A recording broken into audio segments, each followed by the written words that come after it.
तो पिछले क्लास में तुम लोगों को काफ़ी कुछ बताया गया था और मैं रिवाइज नहीं करवाऊंगा, मैं डायरेक्ट जाऊंगा कि डिक्लाइन ऑफ नेपोलियन। तो देखो जैसे कि हमने बताया तुमको कि Napoleon one of the greatest military commander रहा है, एडमिनिस्ट्रेटर रहा है, पूरा वर्ल्ड की हिस्ट्री में रहा है नेपोलियन।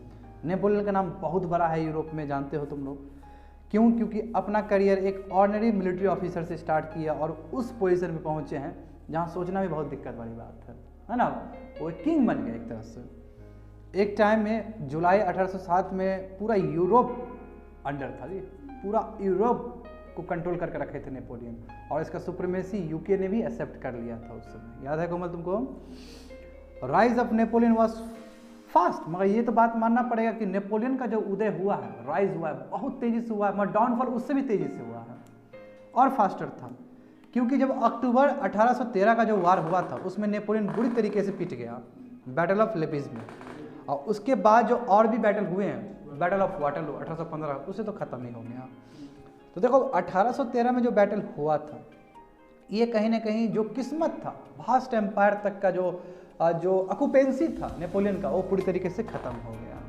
नंबर 1। उसके बाद इसने कोशिश किया रिकवर करने का, मगर ये फेल कर गया। क्यों? क्योंकि मार्च 1815 में और ख़तरनाक डिफीट हुआ इसका, that is the battle of Waterloo. उसके बाद इसको रिमोट आइलैंड में रख दिया गया, सेंट हेलिना में, जहाँ वो 1821 में जाके दम तोड़ दिए। ठीक है ना।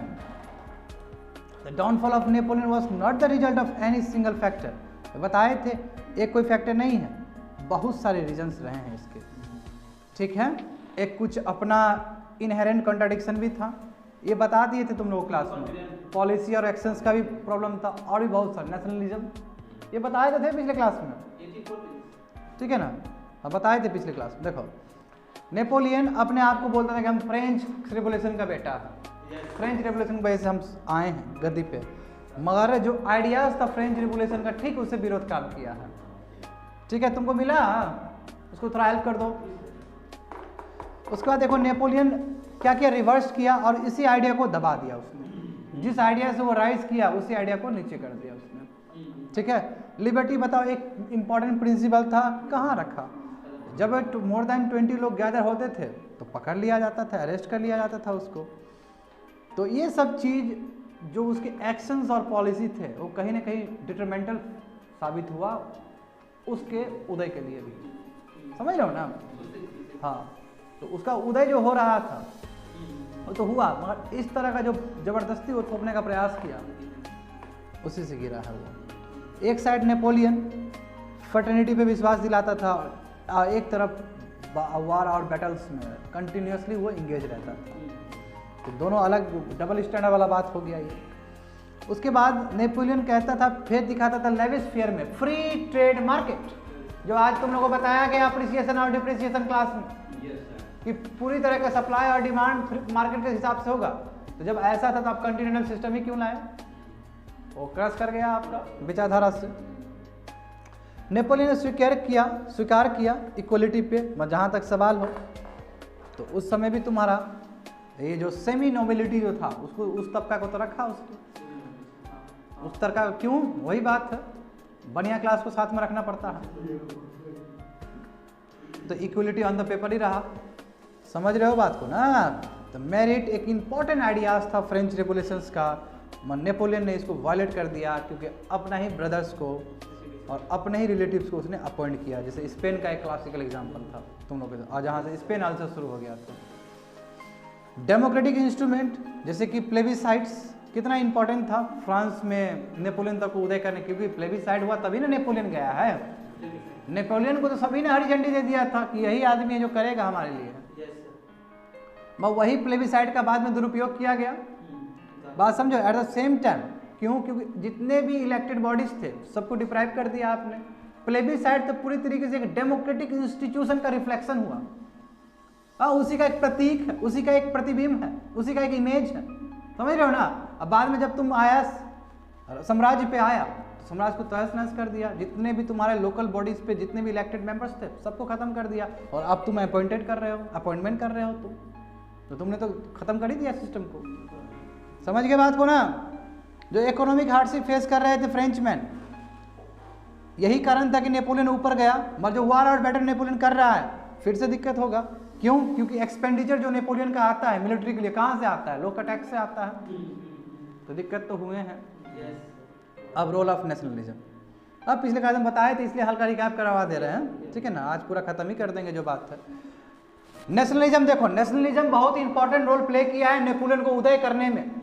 मैं कहीं ना कहीं यही नेशनलिज्म के वजह से बाकी जितने कंट्री है, स्पेन है, इटली है, जर्मनी है, वहां पे फिर से नेशनलिज्म वो अगेंस्ट नेपोलियन कहा है। ये इसको बुलाए थे, वेलकम किए थे यहाँ पे कि कुछ देगा हमको, फ्रेंच रेवोल्यूशन का आइडिया सब देगा हमको, ये तो अपने भाई लोगों को बैठा दिया। तो ठीक जिस चीज से उदय हुआ था वही चीज उसको डाउनफॉल कर दिया। नेशनलिज्म, राष्ट्रवाद, समझे बात को। तो नेशनलिज्म एक इंपॉर्टेंट रोल प्ले किया है नेपोलियन का राइज पे। एट द सेम टाइम तुमको ये समझना होगा कि ये नेशनलिज्म ही है जो नेपोलियन को खत्म किया है। नेपोलियन का जो इंपीरियलिज्म का बात था उसे क्या हुआ, इंपीरियल यानी कि दूर दूर साम्राज्य मेरा वास्ट एम्पायर होगा। जब वास्ट एम्पायर होगा, चाहे स्पेन में होगा, जर्मनी में होगा, इटली में होगा, यहाँ पे बगावत शुरू हो गया। जब बगावत शुरू हो गया तो यही लोग क्या किए, इसके अगेंस्ट काम करना शुरू कर दिया नेपोलियन का। जब नेपोलियन ने कैप्चर किया, राजगद्दी कैप्चर किया स्पेन का, ठीक है, और अपना भाई को रख दिया वहाँ पे किंग ऑफ स्पेन बना के, तो पीपल को अच्छा नहीं लगा ये सब चीज, और वहाँ पे नेशनलिज्म का बीज स्टार्ट हो गया और यही खत्म कर देता है जाके बाद में, अल्सर बन गया। बिल्कुल, क्यों? क्योंकि गुरिल्ला वारफेयर करना शुरू कर दिया ये लोग, और इंग्लैंड ने हेल्प कर दिया उसको। क्यों ना करे, इंग्लैंड तो पूरी तरीके से पिट चुका है पहले। तो after struggling for long times Napoleon had to abandon Spain in 1812। बाद में देखा कि स्पेन का अल्सर तो कुछ ज़्यादा खतरनाक हो गया, तो 1812 में छोड़ना पड़ा। अब वो 1812 के बाद क्या हुआ जानते हो? 1813 हो गया, उसके बाद 1815 हो गया। तो कहने का मतलब क्या, दिख गया था स्पेन से ही कि अब नेपोलियन नहीं बना रहेगा। जो 1807 में जो एकदम राजगद्दी पे था नेपोलियन, वो 1812 में एक टूट गया, और बैक टू बैक उसके बाद जो वॉर और बैटल हुए हैं जो क्रश करवा दिया नेपोलियन को पूरी तरीके से। देखो, the success of Spanish nationalist inspired Germans, Italians to rise against Napoleon. कोई दिक्कत, इसका रिपरकशन जाएगा दूसरे कंट्री में भी। जिस तरह स्पेन ने सफलतापूर्वक गोरिल्ला वॉरफेयर किया, इसका प्रेरणा इटली में भी गया, जर्मन्स में भी गया, जर्मनी के अंदर भी गया। This development culminated in the formation of Fourth European Coalition, which defeated Napoleon in the Battle of Leipzig, and after that followed by Battle of Waterloo. तो ये समझ गए कि नेशनलिज्म का उदय की वजह से कैसे तुम्हारा गिरा है। अब खुद देख लेते हैं नेपोलियन का स्टेट सिस्टम, उसमें क्या लिमिटेशन था बताओ? टॉप हैवी था कि नहीं था? पूरी तरीके से सेंट्रलाइज था, जो है नेपोलियन है, और नेपोलियन पूरी तरीके से वार और बैटल में इंगेज्ड है। तो डे टू डे एक्टिविटी बहुत सारा होता है कंट्री में करने के लिए, उस पर ध्यान नहीं है, ध्यान नहीं होगा तो गिरेगा एम्पायर। देखो क्या बोला गया कि नेपोलियन का जो स्टेट सिस्टम है टॉप हैवी है, जितनी ही पावर है पूरी तरीके से कंसंट्रेटेड है नेपोलियन के हाथ में। जो लेवल ऑफ इंस्टीट्यूशन पूरी तरीके से लो है, एडमिनिस्ट्रेशन ठीक से है ही नहीं, क्योंकि एक आदमी के हाथ में सत्ता रहेगा तो कितना संभाल पाएगा वो। ये तो पूरा यहाँ पे पोर्टफोलियो सिस्टम होना चाहिए था कि अलग अलग डोमेन का अलग अलग लोग देखे। So since everything revolved around Napoleon himself, his administration could not function properly when he was busy in continuous wars and battles. अब तो समझ में आ गया, सो सिंपल। तो नेपोलियन इस तरह ये कारण की वजह से अपना वास्ट एम्पायर को रख नहीं पाया, टूट गया। क्यों? क्योंकि पॉलिटिको एडमिनिस्ट्रेटिव स्ट्रक्चर में फॉल्ट था कॉमन, हैवीली सेंट्रलाइज था वो, बहुत सेंट्रलाइज था वो। और उसके बाद अपना ही एम्बिशियस, पूरा एम्बिशियस आदमी था, ओवर एम्बिशियस था वो आदमी, ठीक है। और बार बार टेरिटोरियल एक्सपेंशन करना है, पूरा यूरोप को खाना है, अपना संभाल ही नहीं रहा है, पूरा यूरोप को ले जाना है उसको। तो excessive focus of Napoleon on territorial expansion, ठीक है, ensure that foundation of his बस अपर रिमेन वीक। और जो बार बार कर रहा है, भाई जितना है उसको तुम मजबूत कर लो ना, और बार बार सबको खाने की कोशिश कर रहा है, कहीं ना कहीं ये भी बहुत बड़ा डिटरमेंटल फैक्टर साबित हुआ, ठीक है। That is why one defeat doom the fate of his, इसीलिए एक कहीं हारा तो उसका रिपरकशन दूसरी जगह पड़ गया। क्यों? सब एम्पायर एक अपने हाथ में, एक कहीं हुआ तो दूसरे पर फर्क पड़ेगा। होप सो समझ में आ रहा होगा तुमको, जितना भी आ रहा है, ठीक है। यहीं से तुम्हारा रेफरेंस पॉइंट रहेगा, अभी से यहीं से तुम्हारा रेफरेंस पॉइंट है ये, यहीं से क्लास तुम्हारा ये बेस लेवल होता है। ऐसे हालांकि बहुत कुछ करवा चुका हूँ पहले। तो रोल ऑफ कंटिनेंटल सिस्टम में जानते हो तुम लोग, है ना। उसके बाद role of personal limitation. Personal limit क्या है? ऑटोक्रेटिक था, इसको लोकतंत्र में बिलीव ही नहीं था, जबकि वो उसी से गया है वो। अपॉर्चुनिटी जहाँ मिला वहाँ दौड़ गए, ठीक है। रिवेंजफुल था, बदला लेने वाला। अब मुखिया जो रहेगा बदला लेने वाला रहेगा तो कहाँ कब तक काम करेगा। सेल्फ सेंटर्ड है, जो है हम ही हैं, ओवर कॉन्फिडेंट है। तो इस तरह का जो चीज़ आदमी को ख़राब कर देता है, जो बात है। जो ऑनेस्ट एडवाइजर है उसको भी ठीक से मानता नहीं था, इसलिए भाग गए छोड़ के। और जब दिक्कत में हुआ तो कहाँ से आएंगे, यानी कि he could not get a balance advices during the time of crisis. Crisis के टाइम में कोई बैलेंस मिला ही नहीं उसको एडवाइस। और जानते हो कि जब मौत निकट होता है तो दिमाग तो और काम करना छोड़ देता है ना, और तुम अहंकारी वाला काम करोगे, ये तो नियम ही है ना। तो role of loss of mass support, अब जानते हो कि मास सपोर्ट भी अब खो दिया इसने। देखो जब नेपोलियन का उदय हो रहा था तो गजब का मास सपोर्ट था इसके अंदर, है ना। क्योंकि देखो Napoleon went with army, he was welcome as a liberator. जब आर्मी के साथ गया था तो उसको लिबरेटर के तौर पे उसको वेलकम किया गया था स्पेन में, अलग अलग जगह पे।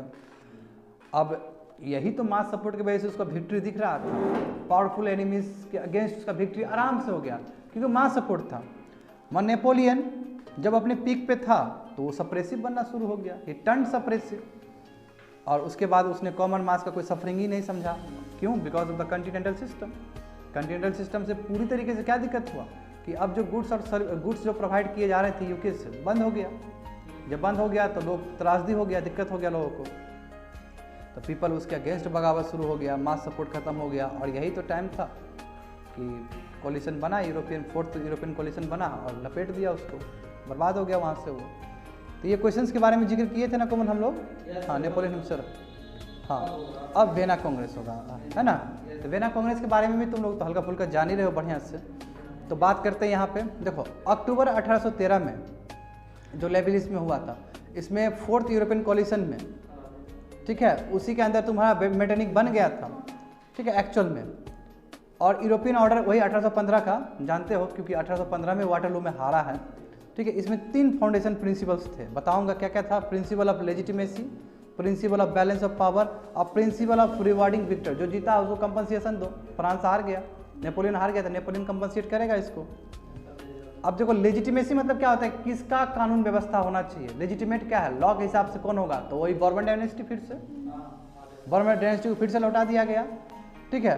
अब power of balance of power मतलब क्या है, principle of power balance of power का मतलब क्या है कि फ्रांस को वहाँ पे एक बफर स्टेट बना दिया ताकि फ्रांस बाद में उठ के ना किसी को धमकाए। मैंने बताया था तुम लोग क्लास में, अभी बताऊंगा फिर से मैं तुम लोग को। और रिवार्डिंग में क्या है कि बहुत सारा आपने एरिया दे दिया वापस, तो ये सब चीज़ हुआ है। मैटेनिक सिस्टम जानते हो तुम लोग को, ये वर्ल्ड रिजिम पे बेस्ड था। और ये पूरी तरीके से जो फ्रेंच रेवोल्यूशंस का जो आइडियाज़ था, वेरी ओरिजिनल आइडियाज़, उसको पूरा ख़त्म कर दिया इसने। और ये बगावत हुआ 1830 और 1848 में हमको दिख गया, क्योंकि लोग खुश नहीं थे। बताओ, इतना मेहनत किया 1789 और घूम फिर के 1815 में फिर से बैक कर दिया गया उसको। मतलब लोग के पास अनुभव था ना, यही अनुभव का यही होता है अनुभव, एक्सपीरियंस, इसी को बोलते हैं एक्सपीरियंस, समझे ना। तो ये इंडिविजुअल के लिए भी उतना ही इंपॉर्टेंट है और सोसाइटी के लिए भी इतना ही इंपॉर्टेंट है तुम्हारा, हाँ, समझे ना, एक्सपीरियंस। तो देखो समझते कि वेना ऑर्डर और ये यूरोपियन ऑर्डर या मेटेनिक सिस्टम, ठीक है, ये सब एक ही है, एक ही नाम है। देखते after defeating Napoleon in the battle of Leipzig, the victor power of fourth European coalition assemble in Austria capital Vienna, है ना। ऑस्ट्रिया क्यों, क्योंकि ऑस्ट्रिया भी उधर पावर था फोर्थ कोलिशन का, तो वहीं का तुम्हारा जो चांसलर था उसी का नाम मेटेनिक था, जानते हो, मैंने बताया है पिछले क्लास में, पहले क्लास में। तो जब नेपोलियन को हरा दिया गया बैटल ऑफ लेविलिस में, लेविलिस 1813 में, तभी पता चल गया था कि नेपोलियन आज न कल खत्म हो जाएगा। और 1815 में तो खत्म ही कर दिया, यानी कि 1813 का बैटल में हराने के बाद ही, समझो ये वाटरलू की बात नहीं है, वो उससे पहले 1813 में हराने के बाद ही विक्टर पावर सब ऑस्ट्रियन कैपिटल वेना में बैठे और रीड्रॉ किए कि यूरोप का मैप क्या होना चाहिए, ठीक है ना। Redraw the map of Europe that was badly disturb, क्योंकि नेपोलियन का मिलिट्री कैंपेन की वजह से क्या हुआ, यूरोप पूरा डिस्टर्ब हो गया और एक भास्ट एम्पायर बन गया नेपोलियन का।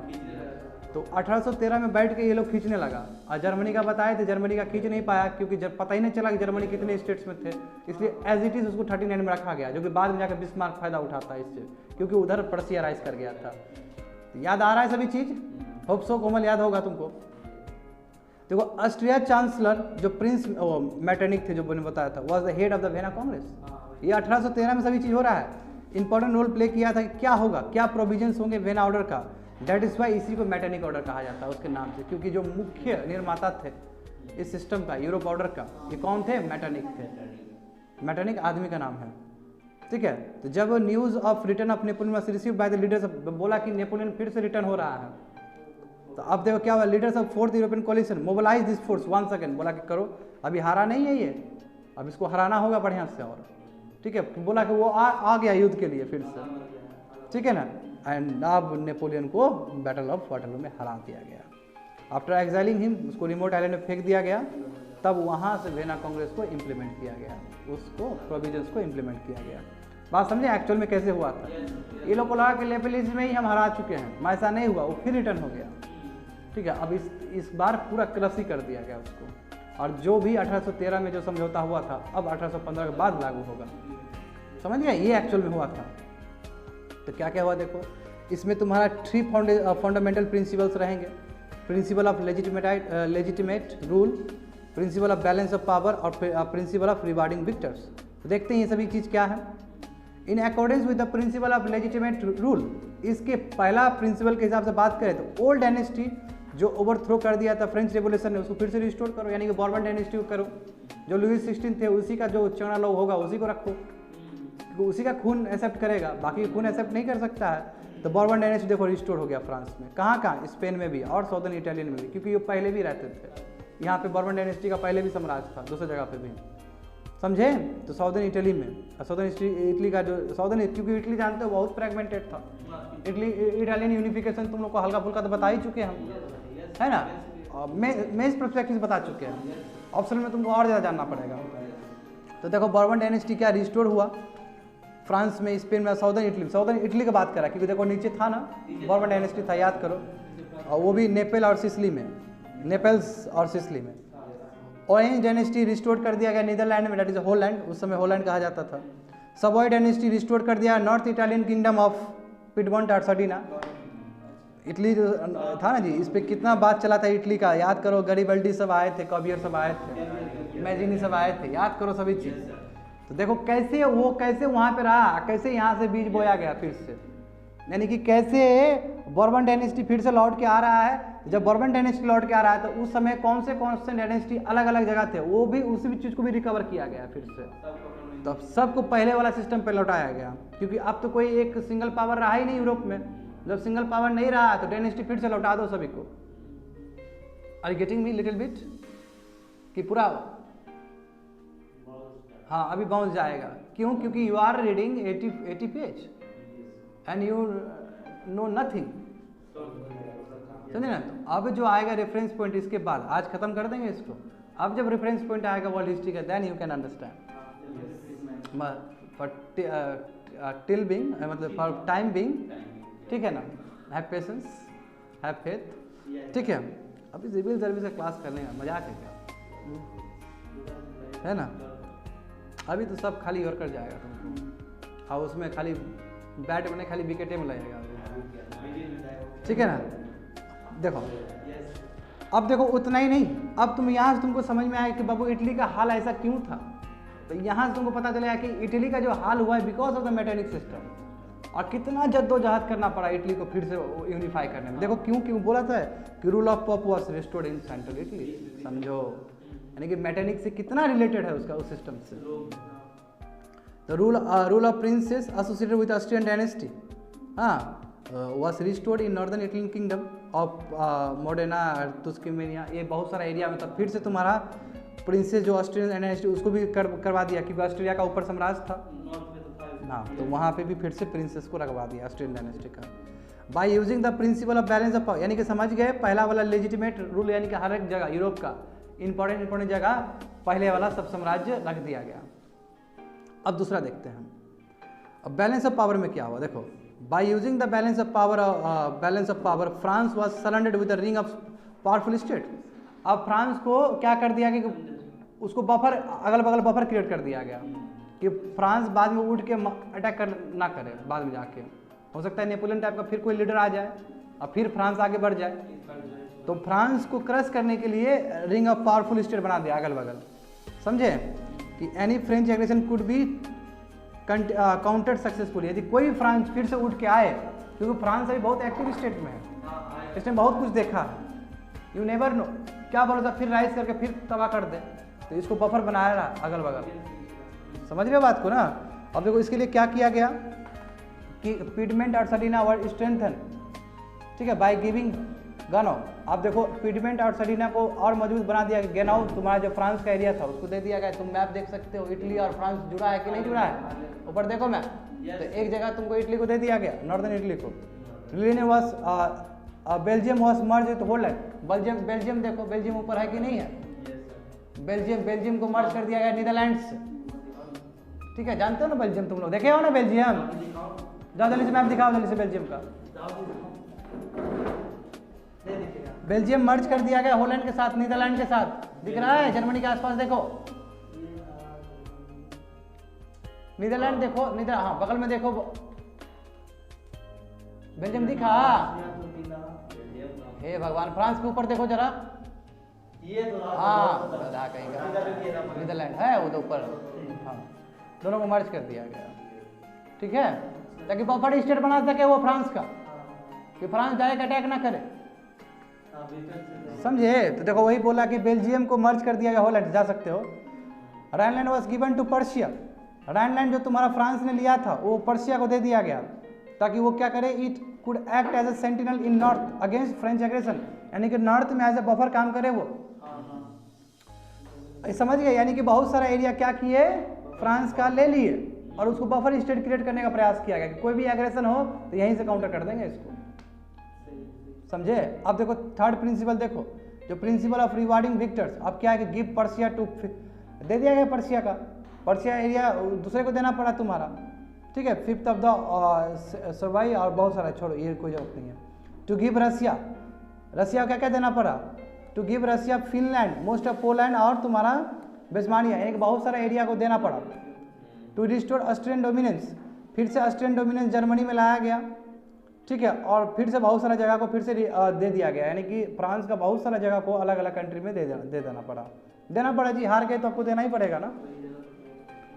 ये टेक्निकल वर्ड है, यू गेट एवरीवेयर, ये मिल जाएगा तुमको कौन सा देना पड़ा, नोट्स में मिल जाएगा, डोंट वरी।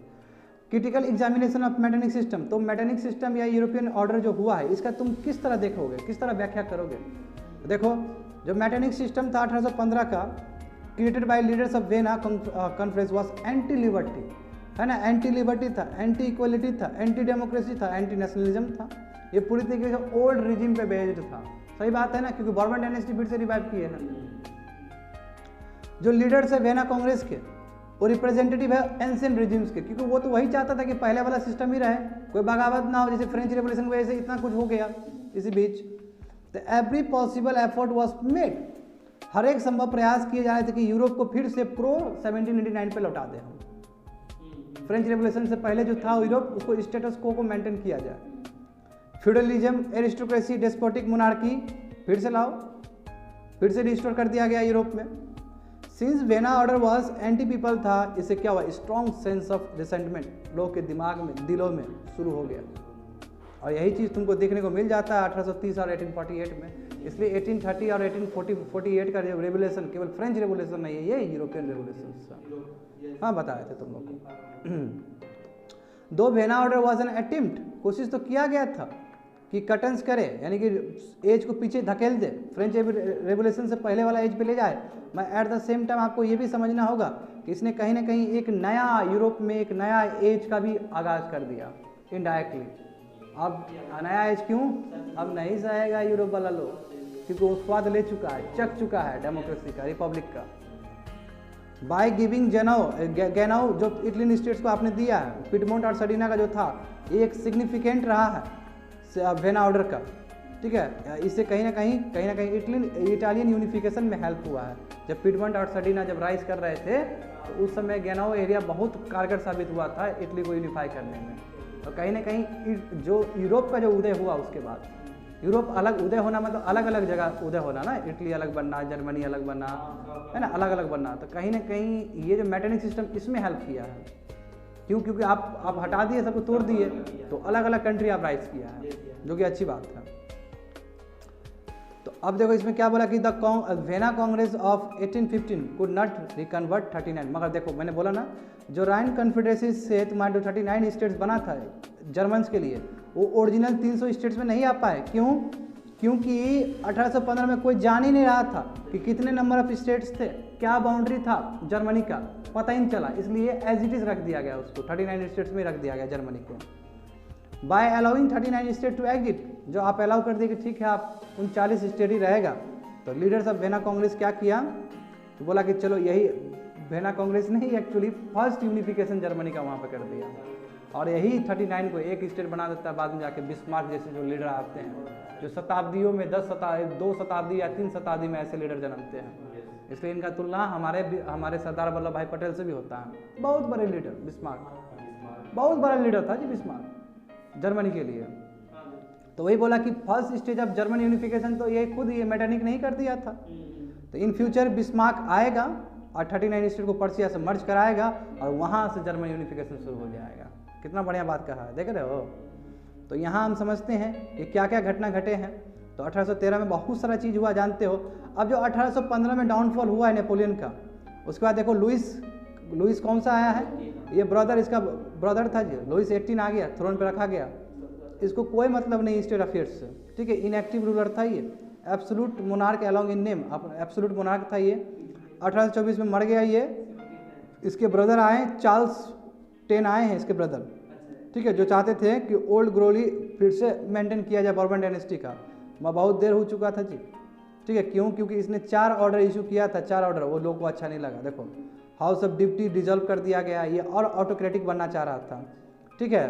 तो रेवोल्यूशन ब्रोक आउट हो गया और चार्ल्स 10 को भागना पड़ा उस छोड़ के, ठीक है। क्राउन ऑफर टू, फिर लुइस फिलिप को देना पड़ा, रेवोल्यूशन हो गया। जर्मनी स्टेट को फिर, सभी स्टेट को फिर इसने इंस्पायर कर दिया, और वहाँ से क्या नहीं हुआ है, समझ रहे हो ना। तो आई होप समझ में आ गया होगा तुमको हल्का फुल्का। तो 1830 का रेवोल्यूशन देखो क्या हुआ, ऐसा कुछ देखो। इन 1830 a number of revolution took place, ये बीच का बता दिया हमने क्या क्या हुआ। लुइस ये आया, फिर 18 आया, फिर चार्ल्स 10 आया, ये मैं बीच का बता दिया हूँ। अब देखो एग्जैक्टली 1830 रेवोल्यूशन में हुआ क्या था। 1830 a number of revolution took place in countries like France, Germany, Italy, Poland, Spain, Portugal, etc. बहुत सारे हुए हैं। Revolution was a response and reaction to the limitation of Vienna Order of 1815. 1815 में जो चीज़ गलत किया गया था, लोग को सफ़र हो रहा है, लोग बहुत गुस्से में हैं कि क्यों हमको और लोग को लग रहा है कि यार अब हम किंग का बर्दाश्त नहीं कर सकते, जो बात है कुछ ज़्यादा ही हो रहा है। और उसके बाद तो मैंने बोला ही था कि एब्सोल्यूट होने का और प्रयास कर रहा है लोग, और जबकि लोग चख चुका है मज़ा। तो ये 15 साल के अंदर बहुत जल्दी ही हो, 15 साल में एक बहुत बड़ा रेवोल्यूशन होना बहुत जल्दी होता है, समझे ना। और कोशिश तो बहुत लगातार जारी रहा होगा, हर एक दिन हो रहा होगा कोशिश। अब मास लेवल पे पहुंचने में, कम्युनिकेट करने में टाइम लगता है। तो this series of revolution started in France, और success of revolution in France inspired people in other countries to fight for their liberty. अब फ्रांस से कोई भी चीज़ शुरू होता है, देखो यूपीएससी ऑप्शन में एक क्वेश्चन पूछा जाता है कि जब फ्रांस छींकता है, यानी कि स्नीच करता है, तो पूरा यूरोप को बुखार लगता है। ये क्वेश्चन पूछा गया था यूपीएससी में, यही है। जब वो फ्रांस जब छींका है, चाहे 1789 का बात हो, 1830 का बात हो, या 1848 का बात हो, या छींकने वाला जो आदमी नेपोलियन था, तो किस तरह रिपरकशन पड़ा है, बहुत बढ़िया से लिख सकते हो आंसर को, ठीक है। ये यूपीएससी ऑप्शन में क्वेश्चन पूछे गए हैं, समझ में आया। तो कोमल तुम छींकोगी तो क्या कहाँ असर पड़ेगा?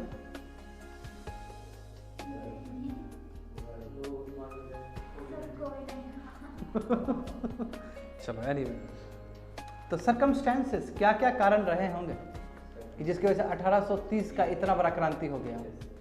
तो देखो, एक तो पॉलिटिकल डेवलपमेंट्स ऐसा हुआ है आपका, ठीक है। ऐसा पॉलिटिकल डेवलपमेंट्स हुआ कहीं ना कहीं, वो सबसे बड़ा रीजन है कि 1830 का यूरोपियन रिवोल्यूशन हो गया।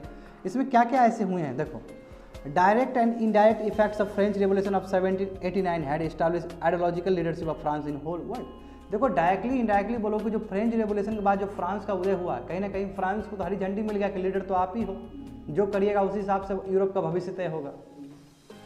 तो आप कुछ भी कर दो, वही स्नीज वाला बात की है अभी, कुछ भी होगा बुखार लग जाएगा पूरा यूरोप को, ठीक है। After the outbreak of revolution इन, जब 1789 में हुआ, फ्रेंच आर्मी क्या हुआ, फ्रेंच आर्मी तुम्हारा इटली को लिबरेट कर दिया, जर्मन को कर दिया और भी बहुत सारे कंट्री को कर दिया डिस्पोटिक रिजिम से, असर पड़ा वहाँ पे भी।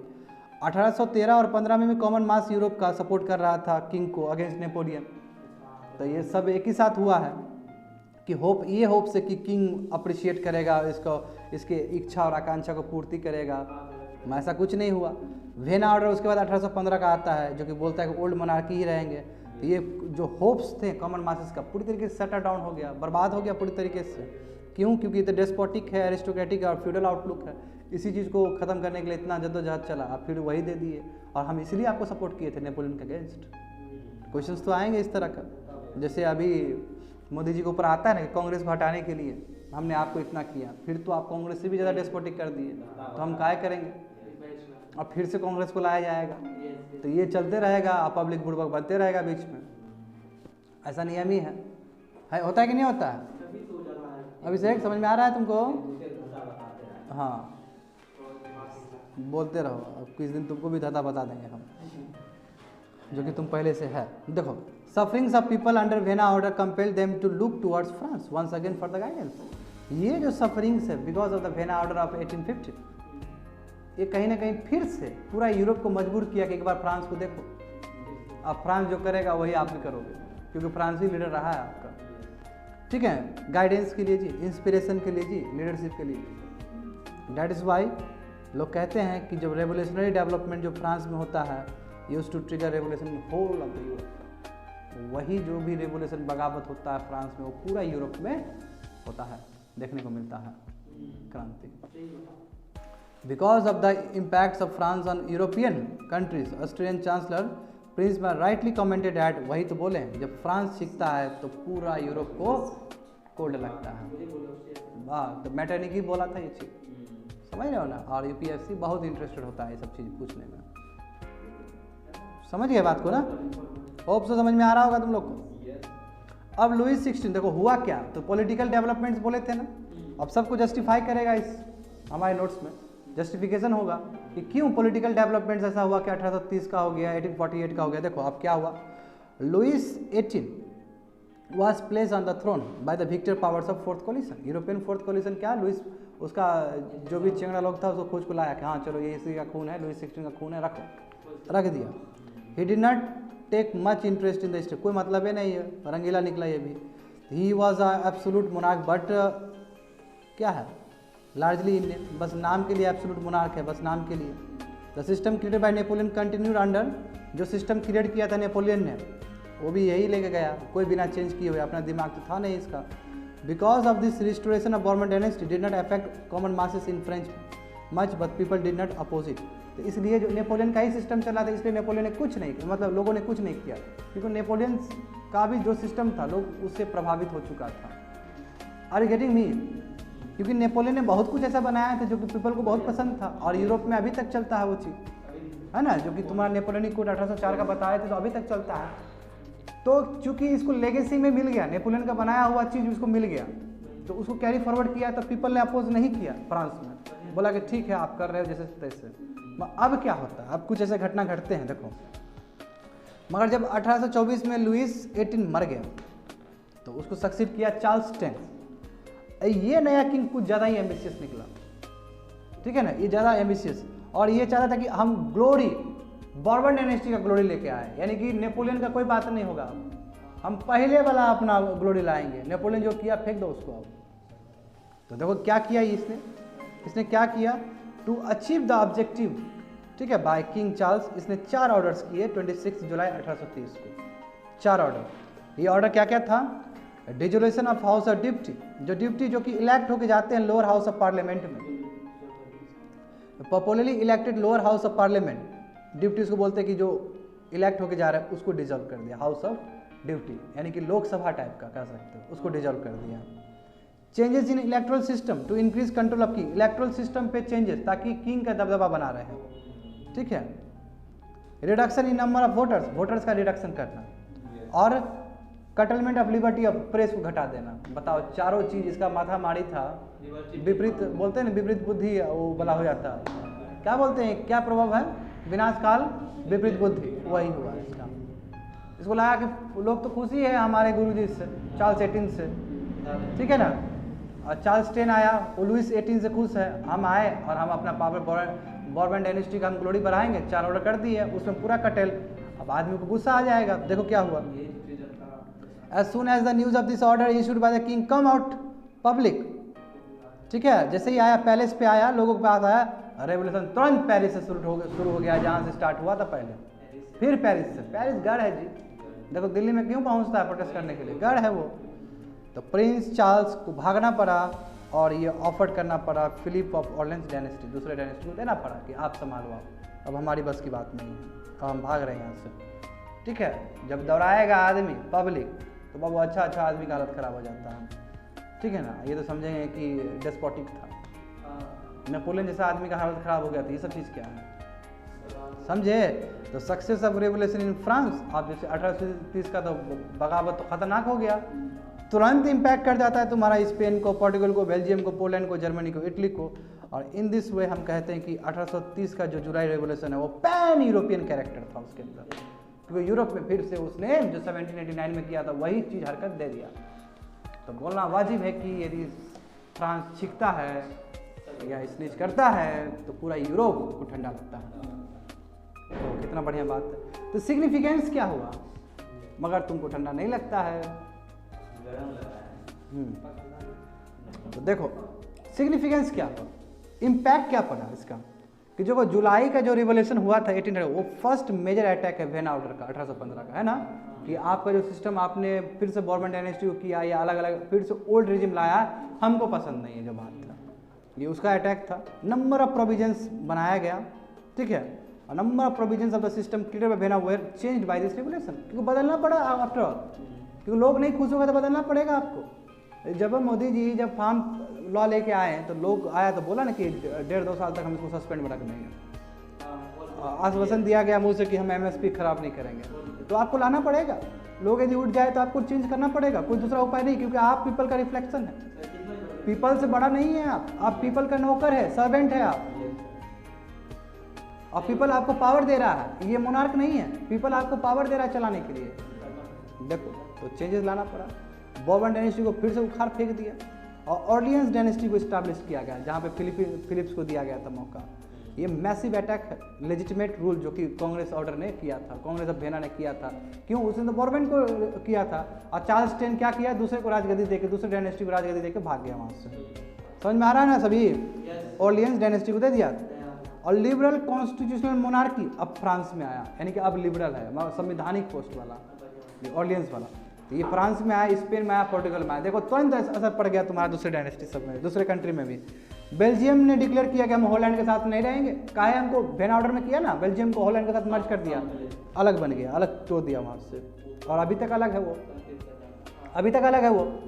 Conference of power held in London in 1980 recognize Belgium in, हाँ, तो 1830 में जो कॉन्फ्रेंस हुआ था लंदन में, रिकॉग्नाइज कर दिया कि हाँ बेल्जियम क्या है, एक इंडिपेंडेंट कंट्री है। करना पड़ा क्यों, क्योंकि मास प्रोटेस्ट। यही तुम्हारा क्या है कि this was a tramp of nationalism suppressed bye vena order of, तो यही तो है कि जो नेशनलिज्म का जो हम बंद किए थे, दरवाजे में कैद करने का प्रयास किए थे, वो फिर से उठ गया। सेक्युलरिज्म ऑल्सो इमर्ज विक्टोरियस, 1830 में सेक्युलरिज्म वाला भी चीज़ दिखा। सेक्युलरिज्म मतलब क्या, अब यूरोप का सेक्युलरिज्म अलग है, चर्च से कोई मतलब नहीं होना चाहिए रिलीजन का। यूरोप का सेक्युलरिज्म डिफरेंट है ना, हमारे इंडिया में इतना रिलीजन है, वहाँ तो क्या खाली क्रिश्चियन क्रिश्चियन क्रिश्चियन, या फिर इस्लाम है, इस्लाम तो बाद में पेनिट्रेट किया है, इस्लाम भी तो बाद ही में आया है ना। और यूरोप तो पूरी तरीके से तुम्हारा क्या क्रिश्चियन है। बेजेंटाइन एम्पायर हुआ तब ने फिर बेजेंटाइन एम्पायर को ऑटोमन एम्पायर खत्म किया, याद आ रहा है तुमको, तब ने इस्लाम फैला है, याद आया है सब कुछ। तो देखो क्या बोल रहा है यहाँ पे कि सेक्युलरिज्म भी एक विक्टोरियस पावर बन के आए हैं। जुलाई रेवोल्यूशन 1830 में क्या हुआ, in France education was taken out of control of church, church से हटा दिया गया एजुकेशन, डिफरेंट रहेगा, वही सेक्युलरिज्म है ना कि चर्च का कहीं इंटरफेरेंस नहीं होगा, हटा दिया गया। और स्टेट कंट्रोल, स्टेट का कंट्रोल रहेगा एजुकेशन के ऊपर, स्टेट चलाएगा एजुकेशन, किस तरह का पढ़ाई लिखाई होना चाहिए। पोलैंड और इटली और जर्मनी में रेवोल्यूशन फेल कर गया, क्योंकि फ्रांस अलग चीज़ है ना, बाकी जगह फेल कर गया। अब बाकी जगह फेल कर गया तो गुरुजी लोग आएंगे, बिस्मार्क लोग, अभी इटली में गरीबल्डी सब आएंगे, वो आएंगे, वो लेके चलेंगे कंट्री को आगे ले जाएंगे। Polish revolution was suppressed, Polish revolution क्योंकि पोलैंड से जुड़ा हुआ है तुम्हारा अभी का रस्सा, देख लो वहाँ पे रसिया यूएसएसआर बहुत करीब था, पोलैंड का पार्ट था वो, ठीक है। तो पोलैंड में भी जो बगावत हो रहा था फ्रेंच को देखते देखते, वो क्या हुआ, सप्रेस कर दिया गया बिकॉज ऑफ द रसिया, क्योंकि रसिया उसके पास है, निकट है। रूथलेसली उसको सप्रेस कर दिया गया।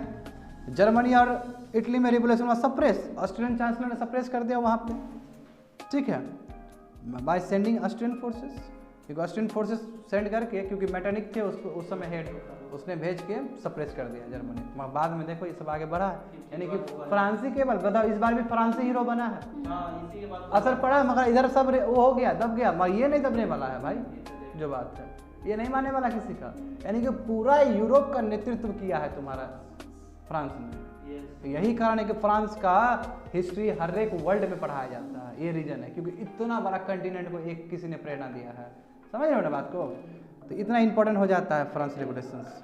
तो मैटरनिक देखो मोस्ट पावरफुल सेवियर क्या है तुम्हारा, Metternich was the most powerful saviour of old regime in Europe. जो मैटरनिक जो था वो बहुत ही ज़्यादा पावरफुल था, and till the time he remained Austrian chancellor, जब तक वो ऑस्ट्रियन चांसलर था तब तक वो पावर में था, गजब पावर में था। और ऑस्ट्रियन देखते हो इसका भी एक साम्राज्य था, यूरोप का मोस्ट ऑफ द जगह को ऑस्ट्रियन ने रखा था एक टाइम में, बताए थे, इसी को ना धता बताते हुए नेपोलियन ने खराब कर दिया था, और अभी देखो ऑस्ट्रियन सिमट करा गया छोटा सा जगह, है ना।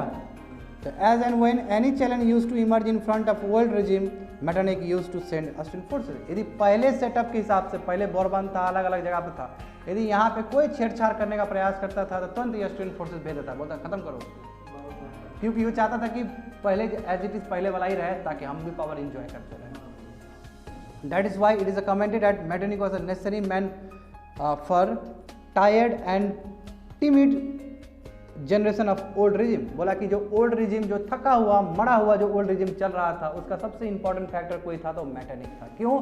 मैटरनिक कुछ भी होता था तो अपना फोर्स भेज देता था, ताकि वो भी अपना सत्ता में बने रहे, नहीं तो कहीं पे भी गिरेगा तो डायरेक्ट गाज गिरेगा ना उस पर। यही होता है नियम। दो revolution did not take place in Britain, Britain में नहीं हुआ, मैं जानते हो, but demand for reforms gain popularity, Britain में भी अब शुरू हो गया, बताओ। हालांकि रिवोल्यूशन नहीं हुआ ब्रिटेन में, मगर जानते हो एक जगह कहीं पे होता था, असर पड़ता है उसका। Sensing this popular pressure, British government enacted reforms act of 1830।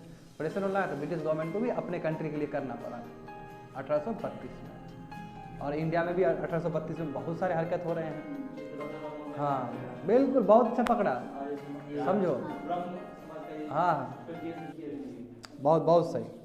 तो constitutional monarchy establish by July revolution in countries like France, ये symbolize the aspiration of middle class. जो नए कॉन्स्टिट्यूशनल मोनार्क बनाया गया ऑर्लियंस का, वो पहले बॉर्बन को हटा के, इससे दिखता है कि जो कॉमन मासेस का जो इच्छा और आकांक्षा था, उसके पूरक में, उसी के कंसोनेंस में राजगद्दी पे कोई बैठा हुआ है इस बार संभालने के लिए, समझे ना। यानी कि देखते हो सत्ता कितना चेंज हो रहा है। The middle class benefited the most from this revolution, and that is why ये जुलाई का रेवोल्यूशन 1830 का, इसको बुर्जुआजीज क्लास ऑफ रेवोल्यूशन भी कहा जाता है, क्योंकि मिडिल क्लास वाले जो कंट्रीब्यूट किए हैं, हालांकि इसने बहुत पहले भी कंट्रीब्यूट किया था। तो अब ये समझे तुम लोग, अब 1830 से 1848 का यात्रा क्या हुआ, जहाँ पे पूरी तरीके से मिल जाएगा आज़ादी अब फ्रांस को। फ्रांस को अभी भी नहीं मिला, क्योंकि अभी भी तो है, ऑर्लियन डायनेस्टी तो है अभी भी। तो देखो क्या हुआ कि came again process started in France, फिर से 1848 का हुआ है। Louis Philippe was a constitutional monarch, जानते हो तुम लोग, कॉन्स्टिट्यूशनल मोनार्क, मिडिल क्लास, ये तुम्हारा जो भी फिनोमेना रहा, वोटिंग राइट बेस्ड था तुम्हारा। तो इससे फायदा क्या होता था, खाली प्रॉपर्टी क्वालिफिकेशन के हिसाब से वोटिंग राइट मिलता था। हाँ, हमारे इंडिया में भी आज़ादी से पहले यही था, जिसके पास प्रॉपर्टी है उसी को वोटिंग राइट्स है। तो कहाँ है लोकतंत्र और प्रजातंत्र, जहाँ पे वोटिंग राइट्स यानी कि पार्सलिटी वहीं कर दिया। डेमोक्रेसी कहाँ फुल फ्लेज हो पाएगा जहाँ पार्सलिटी का बात हो, जहाँ इनइक्वलिटी का बात हो। डेमोक्रेसी का मतलब होता है एक आदमी कहीं भी किसी भी स्थान पे पहुँच सकता है, एक चाय बेचने वाला आदमी भी प्राइम मिनिस्टर बन सकता है, वो ना होता है डेमोक्रेसी। समझ रहे हो ना बात को। तो यही चीज़ लोगों को पसंद नहीं आया कि मिडल जो क्लास वाले लोग हैं, जिसके पास प्रॉपर्टी है उसी को वोटिंग राइट दे रहे हैं, ये लोग को अब गवारा नहीं रहा, समझे। एक फैक्टर ये भी था। वर्कर्स और पीजेंट्स भी पार्टिसिपेट किए रेवोल्यूशन में, समझे। तो आए क्या हुआ देख लो तुम लोग। तो डायरेक्ट हम बात करते हैं क्या हुआ। देखो फरवरी रेवोल्यूशन ऑफ 1848, इंट्रोडक्शन देखते हैं कि 2 फरवरी 1848 सीरीज ऑफ रेवोल्यूशन हुआ था एक्चुअली यूरोप में। स्टार्ट हुआ फिर से फ्रांस में, जिससे लास्टिंग इम्पैक्ट पड़ा है पूरा हिस्ट्री, यूरोप है हिस्ट्री पर, क्योंकि अब वो आज़ाद हो जाएगा बहुत सारा कंट्री, समझे ना। अब नहीं रहेगा, अब पूरा सिस्टम ही बदल जाएगा, और वो सिस्टम अभी तक कंटिन्यू रहेगा, जो कि अभी तक तुम देखते हो 2021 तक है। यहीं से एक नया फ्रांस, एक नया यूरोपियन कंट्रीज डेवलप्ड होगा, और इसके बाद तो जर्मनी को तो और टाइम लगे ही, इटली को और टाइम लगा ही है ना, मगर इससे इंस्पायर्ड हुआ है वो लोग भी कि हम भी कर सकते हैं, फ्रांस कर सकता है तो हम भी कर सकते हैं। तो देखो, this revolution continuation of tradition started by French, वही कंटिन्यूएशन है 1799 में जो स्टार्ट किया था उसी को आगे कैरी फॉरवर्ड किया गया है। तो क्या क्या सर्कमस्टेंसेस रहे हैं जिसके कारण 1848 का रिवोल्यूशन हुआ? क्या वो 1830 का सेटिस्फाइड नहीं था क्या? तो देखते समझते हैं। जो सक्सेस हुआ है जुलाई रेवोल्यूशन का, ठीक है, जिसके वजह से कॉन्स्टिट्यूशनल मोनार्की आया, 1830 वाला। The constitutional regime of Louis 16 was dependent on the support of middle class. तो मिडिल क्लास पे पूरा डिपेंड था, ऐसे बोले कि वो बुर्जुआजी क्लास ऑफ रिवोल्यूशन भी था वो। In spite of the fact that the peasants and workers participated in July revolution, they got nothing from it.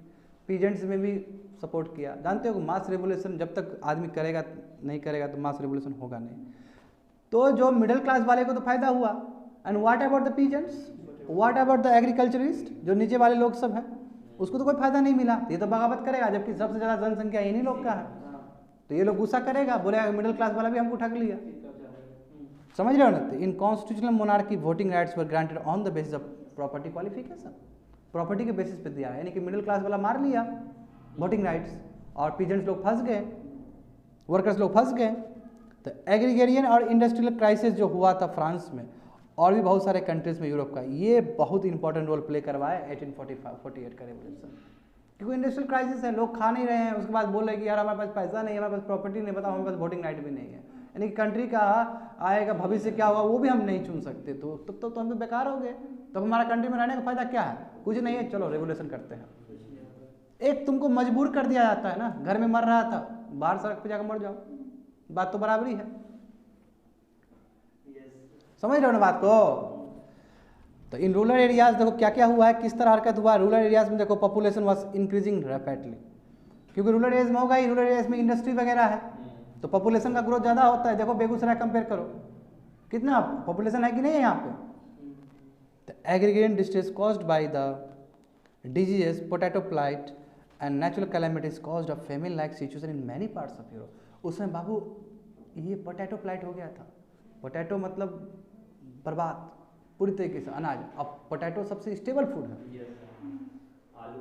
है ना, आलू स्टेबल फूड है, आलू प्लाइट हो गया, डिजीज लग गया आलू को, लोग के पास खाने के लिए कुछ है ही नहीं, पूरा एग्रीकल्चर क्राइसिस हो गया। तो 1840s was a period of industrial slums. 1840 वो पीरियड था जहाँ पे इंडस्ट्री पूरी तरीके से गिर गया, नीचे हो गया, दब गया। मार्केट स्टैग्नेंट कंडीशन में। देखो आप कोविड-19 में क्या हुआ, पैसा आ रहा था जेब में, नहीं आ रहा था, हालत खराब। स्टैग्नेंट कंडीशन में इंडस्ट्रियलाइजेशन वाज स्प्रेडिंग रैपिडली। अब देखो क्या हुआ कि 18 इंडस्ट्रियल स्लम्स क्या हुआ, सॉरी मैंने थोड़ा सा गलत बता दिया, I am really sorry for that. देखो समझो, आई करेक्ट माई सेल्फ। देखो 1750 में, मैं फिर से थोड़ा सा हिस्ट्री जोड़ देना चाहता हूँ। 1750 में पहला इंडस्ट्रियल रेवोल्यूशन शुरू हुआ कहाँ पे? यूके में, ठीक है। इसी चीज़ को लाए नेपोलियन, बेल्जियम में लाए, फिर फ्रांस में लाए। मगर कंटिनेंटल सिस्टम के टाइम में क्या हुआ था कि हमारा फ्रांस उतना आगे नहीं बढ़ा था जितना नेपोलियन सोच रहा था। मगर अब दशक आ गया 1840 का, अब यहाँ पे भी इंडस्ट्रीज बढ़ रहे हैं, ठीक है। मैंने ठीक उल्टा बता दिया, सॉरी फॉर डैट। कि 1840 में जब इंडस्ट्रियलाइजेशन बढ़ रहे हैं, तो मैंने तुम लोगों को बहुत पहले ही बताया था ना इंडियन सोसाइटी में कि जहाँ पे इंडस्ट्री बढ़ेगा वहाँ पे स्लम्स भी होना अनिवार्य है, कंपलसरी है। कि तुम धारावी का देख लो, हमारा मुंबई का, कि जहाँ पे इंडस्ट्री होगा स्लम बनेगा, कि वर्कर रहेगा कहाँ, और वर्कर का कंडीशन खराब रहेगा। तो देखो 1840 यूरोप के लिए, स्पेशली फ्रांस के लिए ऐसा दशक था जिसमें क्या कि इस्लाम इंडस्ट्रियल स्लम्स बढ़ रहे थे। क्यों? क्योंकि पॉपुलेशन बढ़ रहे थे, क्योंकि इंडस्ट्री बढ़ रहे थे। समझ गए ना बात को? तो क्या हुआ कि मगर मार्केट क्या है, पूरी तरीके से स्टैग्नेंट है, मार्केट पूरा रुका हुआ है। इंडस्ट्रीज बढ़ रहा है, इंडस्ट्रियल स्लम्स बढ़ रहे हैं, यानी कि कहो क्राइसिस, डिफरेंट टाइप का crisis in economics. Workers were being exploited. Capitalist class तो वर्कर्स को हमेशा करता है, इसीलिए तो सोशलिस्ट क्लास आया वहाँ पे, सोशोलॉजी वाला आइडियोलॉजी आया कार्ल मार्क्स का। बात समझो, there is no safety of any kind in industrial workers. Industrial workers के लिए कोई सेफ्टी नहीं है। तो देखो एक धारा तैयार हो रहा है ना वर्कर्स कि ये बगावत करेगा। क्यों? अरे भाई हम गांव देहात छोड़ के आए थे काम करने के लिए और हमको तो आप प्रॉपर खाना भी नहीं दे रहे हैं, प्रॉपर जगह भी नहीं दे रहे हैं, ये क्या? और हमारा एक्सप्लॉइट किए जा रहे हैं, इससे बढ़िया हम रेवोल्यूशन नहीं कर देंगे? तो discontentment caused by the prevailing economic crisis, जो क्राइसिस था उस समय, ठीक है, और इंटेंसिफाइड हो गया। सोशलिस्ट आइडियाज उमड़ने लगे कि देखिए ऐसा भी कंट्री हो सकता है जहाँ पे लेबर को भी फ्रीडम मिल सकता है, जहाँ पे वर्कर को भी फ्रीडम मिल सकता है, और इस तरह का वर्ड बाबू कान में पहुंचेगा लेबर को तो मनोबल हाई होगा। जब मनोबल हाई होगा तो हाथ में झंडा रहेगा क्रांति के लिए, समझ रहे हो ना? तो वही बोल रहा है। क्यों? क्योंकि सोशलिस्ट आइडियाज वर्कर्स में, पीजेंट्स में उमड़ने शुरू हो गए हैं, क्योंकि राइटिंग्स लिख रहे हैं, कार्ल मार्क्स टाइप के लोग सब आगे बढ़ा रहे हैं, बड़े बड़े लोग आ रहे हैं, बड़े बड़े फिलोसफी जा रहे हैं, स्प्रेड हो रहा है वर्ल्ड में। तो socialism emerge as a prominent philosophy during 30s और 40s। बोल तो दिया, और क्या चाहिए तुमको? 1830 के दशक में, 40 के दशक में वो सोशलिज्म जिसे कन्हैया कुमार जुड़ा हुआ है, बात समझो, समझ रहे हो ना? तो इस तरह का आइडियोलॉजी पूरा फैल रहा है।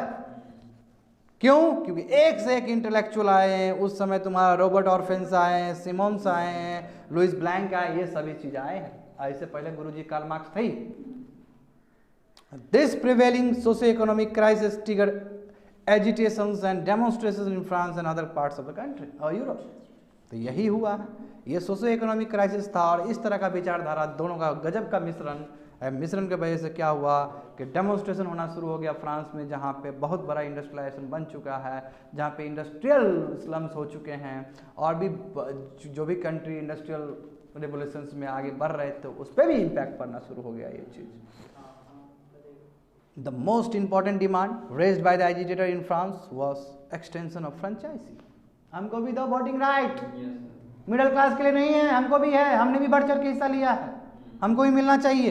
Peasants and workers were demanding rights for them, हमको भी चाहिए वोटिंग राइट। भाई काहे दिया उसको तुम? हम भी बराबर का नागरिक है। तो ये जो वोटिंग राइट का जो कंटेंशन है, यही कहीं ना कहीं और बड़ा बगावत कर दिया, बहुत बड़ा रिवोल्यूशन कर दिया।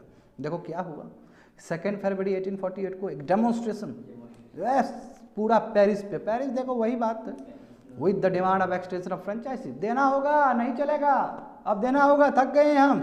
पुलिस ने ओपन फायर किया, जब एक बार फायर किया हो गया, वो लग गया वहाँ पे, जंगल में आग लग गया। उसके बाद पूरा तो सम डेमोन्स्ट्रेटर वर बीइंग किल्ड, मार दिया गया। जब एक को मारोगे न्यूज जाएगा तो 50 को मारा गया पूरा। This incident triggered a revolution in France.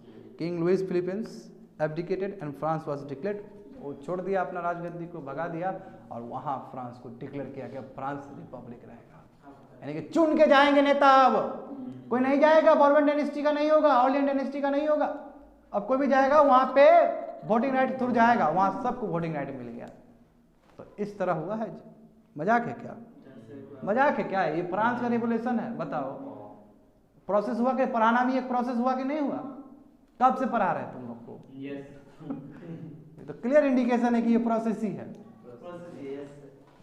देखो जो सक्सेस हुआ है रेवोल्यूशन फ्रांस में, ठीक है, इंस्पायर्ड पीपल इन वेना। बताओ ऑस्ट्रेलिया में जहाँ से लाया गया तो उसको भी इंस्पायर किया। तो क्राइसिस हो गया, क्वाइट डीप हुआ क्राइसिस, और 1847 में more than 10,000 factory workers lost their jobs when their factories close down in Vienna. और बहुत सारे जॉब खो दिए जब वेना में क्लोज डाउन हुआ। तो इन मार्च 1840 और रेवोल्यूशन ब्रोक हो गया वेना में भी, और जिससे मेटरनिक को भी भागना पड़ा, ठीक है ना, खूब राजगद्दी बैठा था, उसको भी भागना पड़ा। क्यों? वहाँ भी बेरोजगारी बढ़ गया, और वहाँ भी लगा ये हो सकता है फ्रांस में जो हुआ है, बताओ जिसने दिया था उसी को ख़त्म किया है। तो आप देखो downfall of Metternich greatly important revolutionary in other part. जब बोला कि नेपोलियन खत्म हो गया, अब मेटरनिक खत्म हो गया, तो अब क्या? अब जो है लोगी है, और रेवोल्यूशन खाली रेवोल्यूशन हो रहा है। और रेवोल्यूशन ब्रोक आउट हो गया जर्मनी में, इटली में, डेनमार्क में, हॉलैंड में, हंगरी में, सब जगह खाली रेवोल्यूशन चल रहा है। अब यहाँ से यूरोप का एक नया निर्माण होता है, और अपना अपना कंट्री अपने अपने समय के हिसाब से इंडिपेंडेंट हो जाते हैं। तो देख रहे हो फ्रांस ने क्या किया है। तो क्या सिग्निफिकेंस रहा फरवरी रिवोल्यूशंस का? लास्ट पार्ट में हम लोग हैं, 2 पेज में खत्म हो जाएगा, पूरी तरीके से क्लब्ड है। तो जो फरवरी रिवोल्यूशन 1848 का हुआ था, एक another major attack Vienna order पे। पहला अटैक 1830 का है, समझे बात को। और यहाँ से दिखाता है कि हाँ जी सोशलिज्म का जीत हुआ, लिबरलिज्म का जीत हुआ। सोशलिज्म क्यों? क्योंकि वर्कर्स और पीजेंट्स का माना गया है एस्पिरेशन, समझे। लिबरलिज्म क्यों? अपने हिसाब से हम करेंगे। नंबर 1, फ्रांस जो कॉन्स्टिट्यूशनल मोनार्की था, ऑर्डिनेंस का, डायनेस्टी का, कोलैप्स कर गया और रिपब्लिकन सिस्टम आ गया। यही तो है इम्पैक्ट। यूनिवर्सल एडल्ट फ्रेंचाइज का बात हुआ। जो पॉलिटिकल डोमिनेंस था तुम्हारे मिडिल क्लास का, बुर्जुआजिस क्लास का, खत्म। पॉलिटिकल एसिडेंसी लोअर क्लास का भी भरना शुरू। साक्षी है, क्योंकि सबको वोटिंग राइट मिलेगा। सोशलिज्म एक इंपॉर्टेंट बूस्ट हुआ है ये फरवरी रिवोल्यूशन से। सोशलिस्ट लीडर जैसे तुम्हारा लुइस प्लैंक है, वो अपॉइंटेड किया गया उनको। इंडस्ट्री मिनिस्टर बनिए गुरुजी, आप बनिए। आपको ही चाहिए, क्योंकि आपका विचारधारा सोशलिस्ट है। आइए आप संभालिए देश को। तो उन्होंने स्टेट वर्कशॉप बनाया जहाँ पे वर्कर्स को प्रोवाइड किया गया, रखा गया, बेटर वेज देने का बात किया गया, बेटर कंडीशन देने का बात किया गया है। तो इस तरह का जो इनिशिएटिव है लुइस प्लैंक का, ये नया स्टेट सोशलिज्म का कॉन्सेप्ट आया। वही बाद में जाके यूएसएसआर किया है, वही इंडिया भी किया आजादी के बाद। समझ रहे हो ना बात को। तो कहाँ से जो आज यूएसएसआर का बोलते हैं कि सोशलिस्ट सोशलिस्ट, वो तो फ्रांस से लाया गया चीज है। और कि फ्रांस में फिर बाद में जाकर कैपिटलिस्ट बन जाता है फ्रांस। बिल्कुल, ये जेनेसिस यहीं से हो रहा है कि स्टेट सोशलिज्म कैसे हो सकता है, स्टेट कैसे वेलफेयर प्रोवाइड कर सकता है, वर्कर के लिए कैसे सोच सकता है, वर्कर के वेलफेयर के लिए। तो people of Holland and Denmark got liberal constitution. देखो कितना बढ़िया बात है। होलैंड, अब देखो होलैंड से अलग करके बेल्जियम निकल ही गया था।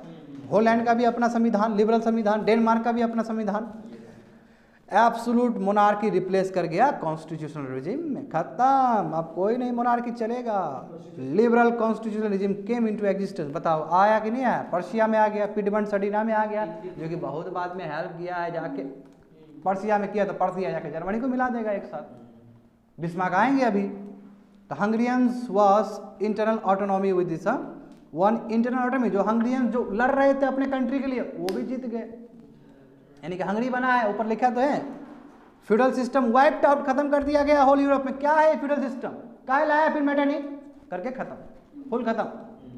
स्विट्जरलैंड एक गजब का फेडरल डेमोक्रेटिक स्टेट बन के निकला है। वाह, अभी तक है। और स्विट्जरलैंड का तो उदाहरण दिया आता है वर्ल्ड को, कितना बेस्ट कंट्री है। यही कारण है कि स्विट्जरलैंड में बहुत ज़्यादा हेडक्वार्टर्स वर्ल्ड का बड़ा बड़ा इंस्टीट्यूशन का, यही रीजन है कि फेडरल डेमोक्रेटिक स्टेट बना है उस समय। इटली, इटालियन, जर्मनी नेशनलिस्ट वही बोले कि हम भी करेंगे पॉलिटिकल यूनिफिकेशन। वो अलग बात है कि फेल कर गया, बाद में जाकर पास किया है। जो लेसन सीखा है इस एपिसोड से, चाहे इटालियन ने सीखा हो, चाहे जर्मन नेशनलिस्ट ने सीखा हो, कहीं ना कहीं उसको बाद में बहुत सक्सेस हुआ है, उसी का बहुत फायदा हुआ है। अब तो समझ गए। अब देखो तो क्रिटिकली एग्जामिन करो क्या क्या सर्कमस्टेंसेस रहे हैं जुलाई रेवोल्यूशन 1830 का और फरवरी रेवोल्यूशन 1848 का। यूपीएससी ऑप्शनल में पूछा गया क्वेश्चन है। नंबर 1, जब फ्रांस छींकता है तो पूरा हो यूरोप को ठंडा लगता है, बुखार लगता है। कमेंट कर दो, ठीक है ना। तुम छींका बाबू, तुमको ही ठंडा लगा ना। Discuss the significance of July revolution, वही चीज है। पूरा हिस्ट्री का, पूरा यूरोप का हिस्ट्री पे क्या उसका असर पड़ा। The whole episode that is termed as July revolution was fought and won not for the establishment of the extreme democracy but to get rid of autocratic attitude of restored। सही बात है ना। पूरा डेमोक्रेसी तो मिलवे नहीं किया, वो तो कॉन्स्टिट्यूशनल मोनार्की वाला चीज मिला 1830 में। तो वही बोला, इसमें कितना बढ़िया क्वेश्चन कर रहा है कि एक्सट्रीम डेमोक्रेसी के लिए लड़ा गया नहीं था जुलाई 1830 का। वो किसके लिए लड़ा गया था? वो एरिस्टोक्रेटिक जो एटीट्यूड था लोग का, उसको हटाने के लिए। तो इसमें आगे जाके जोड़ सकते हो कि वो तो 1848 का था जी, जहां पे पूरी तरीके से रिपब्लिक का बात किया गया था। कमेंट कर दो जो कर चुके हैं, ठीक है। मोस्ट ऑफ यूरोप रिवोल्यूशन 1848 वो नेशनलिस्ट रहा है, पॉपुलर रहा है, अपराइजिंग में against foreign and repressive policy of Metternich. सही बात है ना, मेटरनिक अगेंस्ट ही था वो, क्योंकि मेटरनिक जब तक गवर्नमेंट डायनेस्टी रिस्टोर नहीं करता, जब तक दूसरे वाला डायनेस्टी नहीं करता, तब तक बगावत नहीं होता इतना कुछ।